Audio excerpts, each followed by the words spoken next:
Hello hello hello সবাইকে সুপ্রভাত। তো আজকে ভিডিওটা সকালবেলায় শুরু হচ্ছে। আজকে আমি যাব আমাদের শান্তিপুরে যে রামনবমী পুজোটা হয়, মানে অ্যাকচুয়ালি রাম সীতা যে দোলটা হয় সেটার আজকে প্রস্তুতি দেখাতে যাচ্ছি। কারণ আজকে আমি যাবো কুমোর বাড়িতে, আর তার সাথে সাথে রামনবমী দোলের সাথে কিন্তু অন্নপূর্ণা পুজো হয়, আবার ওদিকে তোমার বাসন্তী পুজো হয়। তো সব ঠাকুরগুলো একসাথে দেখাবো। কুমোর বাড়িতে সবই তৈরি হয়েছে। তো চলো আজকে ভিডিওটা এখান থেকে স্টার্ট করছি। তো চলো। তো এখন আমি ফার্স্ট যাব হলো তোমাদের বাসন্তী ঠাকুরটা দেখাবো। তো চলো ফার্স্টে আমার এখানে যার পাতে বাসন্তী ঠাকুরটা পড়বে সেটা দেখাবো, তারপরে তোমাদের রামনবমীর যে বিষ্ণুমান আছে, তারপরে রাম সীতার আছে, সেগুলো দেখাবো। তো চলো।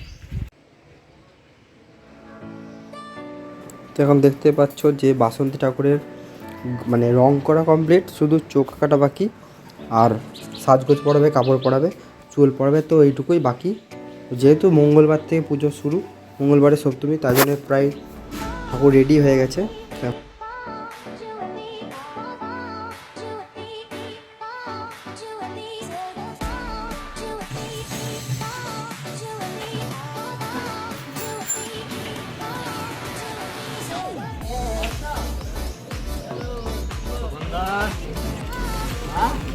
আর এই হচ্ছে সেই রামনবমীর দোলের রাম সীতার মূর্তি।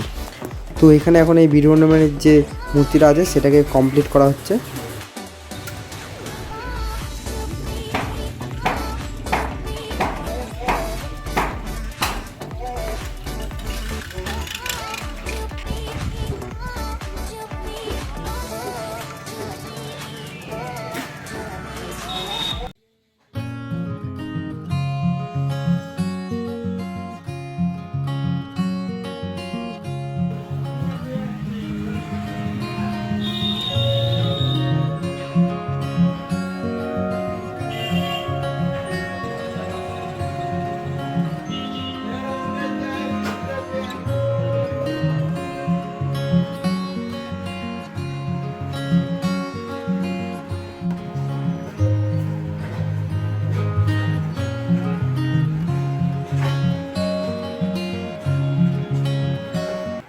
তো তোমরা তো দেখতে পেলে যে চৌগাছা পাড়া ঠাকুরটা কোনো রঙও হয়নি, আবার সবই মাটির কাজ হচ্ছে, প্রায় টুকটাক টুকটাক করে মাটির কাজ চলছে, এখনও রং টং কিছু হয়নি, কারণ এখনও 2-3 দিন বাকি আছে, যার কারণে মাটির কাজ কমপ্লিট হয়ে গেলে তারপর রং হবে।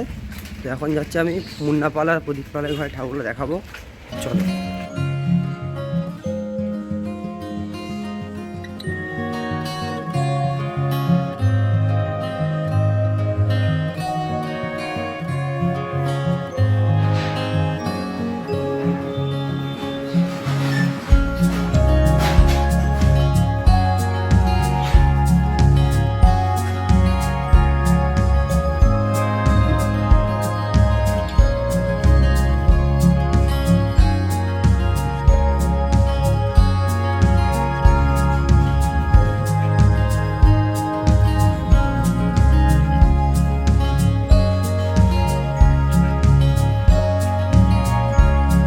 তো যতদূর মাটির কাজ অবধি হয়েছে ততদূর তোমাদেরকে দেখালাম, শেয়ার করলাম।